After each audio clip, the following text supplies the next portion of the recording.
میں آج پاکستان نیوی کو اس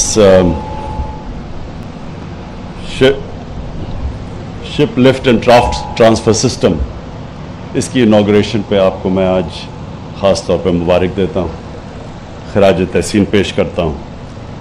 مجھے بڑی خوشی ہوئی کہ ہم اب ٹیکنالوجی کی فیلڈ میں آگے بڑھ رہے ہیں۔ میں نے اس اوکیزن پہ، کیونکہ میں پاکستان کے ساتھ ساتھ ہی بڑا ہوں، تو میں یہ ضرور کہنا چاہتا ہوں کہ ہمیں جس طرح ہم آگے بڑھ رہے تھے ایک وقت پہ، ہم اس تیزی سے اپنے پوٹینشل کے اوپر نہیں پہنچے۔ جو پاکستان آج سے 50 سال پہلے جو اس کا پوٹینشل تھا، جو دنیا میں جس طرح ہمیں دیکھا جاتا تھا اور جس طرح ہم دنیا کو دیکھتے تھے، وہ جس ٹریجیکٹری پہ پاکستان اوپر جا رہا تھا، مجھے بھی اور بھی میری جنریشن کے پاکستانیوں کو بہت افسوس ہوتا ہے کہ ہم اس پوٹینشل پہ نہیں پہنچ سکے۔ اور اس کی بہت بڑی وجہ یہ تھی کہ ہم بجائے اپنے پوٹینشل کے اوپر اعتماد رکھتے ہوئے، اپنے پیروں پہ کھڑے ہو کے، اپنے جینیس کو استعمال کرتے ہوئے آگے بڑھتے، ہم جو راستہ کھوئے ہیں، ہم ایک آسان راستے پہ چلے گئے، امپورٹ لیڈ اکانومی بن گئے، ڈپینڈنسی سنڈرم آ گیا، ایڈ کے اوپر امداد، فورن ایڈ کے اوپر ایک ریلائنس آ گئی۔ ہم نے اپنی قوت پہچانی نہیں، کیونکہ جب بھی کوئی وساکھیوں کے اوپر چلتا ہے تو اس کی اپنی جسمانی قوت کمزور ہو جاتی ہے۔ اللہ نے انسان کو بنایا ایسا ہے کہ جتنا وہ ریزسٹ کرتا ہے اتنا طاقت آ جاتی ہے۔ یہ اللہ نے انسان میں یہ صلاحیت دی ہے کہ اگر میں ایک بڑا بوجھ اٹھاتا رہوں اپنے بازو سے، میرا بازو مضبوط ہو جائے گا۔ میں اس کو نہیں استعمال کرتا، وہ بالکل سکڑ جائے گا۔ تو قومیں بھی ایسے ہی ہوتی ہیں۔ قومیں جب اپنے پیر پہ کھڑی ہو جاتی ہیں اور فیصلہ کرتی ہیں کہ وہ سب کچھ خود کریں گی، اللہ قوم کو مضبوط کر دیتا ہے۔ میں مدینہ کی ریاست کی اس لیے لوگوں کو مثال دیتا ہوں کہ وہ دنیا کی تاریخ میں ایک ایسا ماڈل تھا جس ماڈل کے اوپر وہ لوگ جن کی حیثیت ہی کوئی نہیں تھی، عربوں کی حیثیت ہی کوئی نہیں تھی دنیا میں، کیونکہ 2 سپر پاورز تھی۔ اللہ ہمیں حکم کرتا ہے کہ نبی صلی اللہ علیہ وسلم کی زندگی سے سیکھو۔ تو ان کی جو زندگی تھی، ایک تو ان کا اپنا کیریکٹر تھا، جو بھی ان کے کیریکٹر کے اوپر چلے گا وہ عظیم انسان بن جائے گا۔ اور جو انہوں نے ریاست قائم کی مدینہ کی، وہ بھی ان کی سنت تھی۔ تو جو ریاست ان پرنسپلز پہ چلے گی، وہ ریاست ایک عظیم بن جائے گی۔ تو وہ ریاست نے ہر مشکل وقت گزارا شروع میں، اور کوئی جب نبی صلی اللہ علیہ وسلم نے 2 خط لکھے، ایک بیزنٹائن ایمپرر سیزر کو اور دوسرا پرشین ایمپرر کو، 6028 اور 6029 میں، تو انہوں نے امداد نہیں مانگی ان سے۔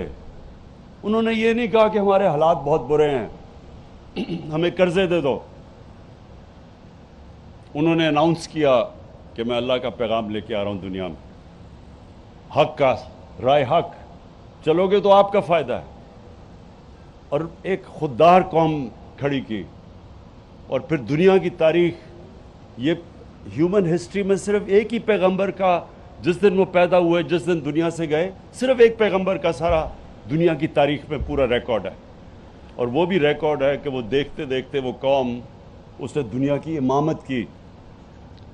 تو میں آج مجھے جو خوشی ہو رہی ہے آج یہاں، کہ یہ اب پھر سے کوشش ہو رہی ہے کہ ہم اپنے پیر پہ کھڑے ہوں۔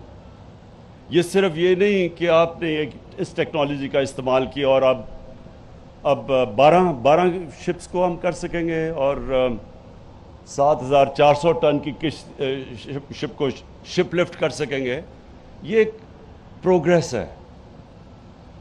ایک ٹیکنالوجی کا استعمال کر کے اپنا ملک کا پیسہ بچانا ہے. جو آپ نے کہا کہ یہی چیزیں اب باہر جانا پڑتا ہوگا آپ کو, تو وہ جو پاکستان میں کریں گے, ہمارا فورن ایکسچینج, ہمارے ڈالرز بچیں گے. اور پھر انشاءاللہ آپ یہ سروسز اوروں کو بھی دیں گے. یہ جیسی جیسے ڈیولپ ہوگا اوروں کو بھی سروسز دیں گے, اس سے بھی ہم پیسے فورن ایکسچینج کمائیں گے. اس وقت پاکستان کا چیلنج کیا ہے؟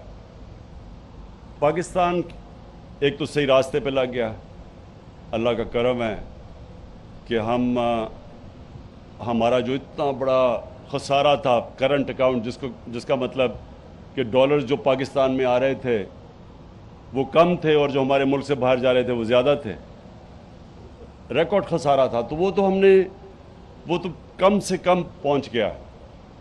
لیکن آگے چیلنج یہ ہے کہ جیسے جیسے ہماری اکانومی اب تیزی سے آگے بڑھ رہی ہے تو وہ پریشر پڑنا شروع ہو گیا ہمارے کرنٹ اکاؤنٹ پہ. یعنی ڈالر ملک سے زیادہ باہر جا رہے ہیں بنسبت جو ملک کے اندر آ رہے ہیں. تو یہ جو آپ کا آج آپ نے جو کیا, اور انشاءاللہ یہ سروسز آپ بیچیں گے آگے, تو انشاءاللہ اس سے بھی ہم ڈالرز کمائیں گے. اور ہم نے اب ہر وہ چیز کرنی ہے جو اپنی ایکسپورٹس کو ہم نے پروموٹ کرنا ہے, اوورسیز پاکستانیز کو انکریج کرنا ہے کہ وہ ریمیٹنسز بینکنگ چینل سے بھیجیں, پیسہ بھیجیں جیسے ڈالرز پاکستان میں آئیں. فورن انویسٹمنٹ کو اٹریکٹ کرنا ہے ہم نے, تاکہ ملک میں باہر سے انویسٹمنٹ ہو اور پیسہ باہر سے آئے اندر.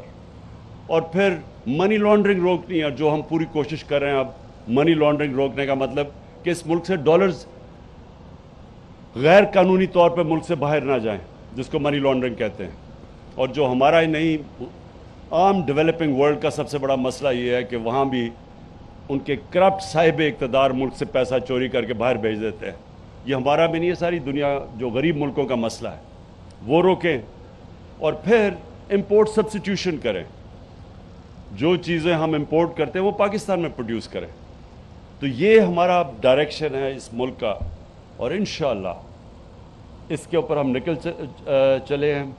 اور آج جو مجھے سب سے زیادہ خوشی ہو رہی ہے,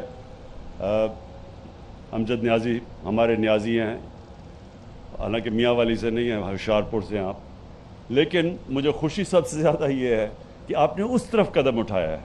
اور اس لیے میں آج بڑا فخر محسوس کر رہا ہوں. اور اس انوگریشن پہ میں اپنے وزیروں کو بھی لے کے آیا ہوں, اور میں آج آپ کو خراج تحسین پیش کرتا ہوں.